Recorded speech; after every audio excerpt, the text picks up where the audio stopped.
Pito-pito. Apay. Nang pagkarabim, te. Oh, stamel ka, apay.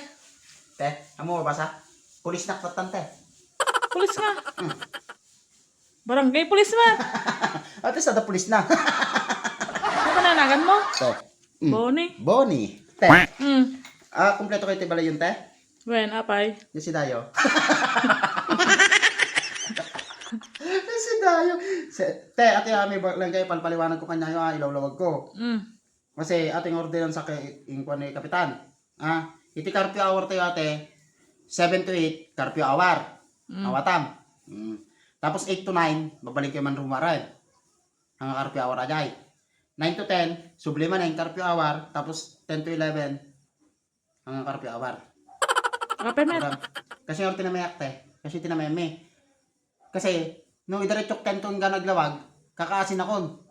Tatlo at alternate na nga may sa oras, tatlo makay nananak. Makaturugak mat, ang nakakasin nagbambantay kanyayo, nagbasit, idi honorable ko. Honorable nga. Honorarium ko naman. Na? Honorarium. Honorable yung batawag agad? Wen. Ay, sawad?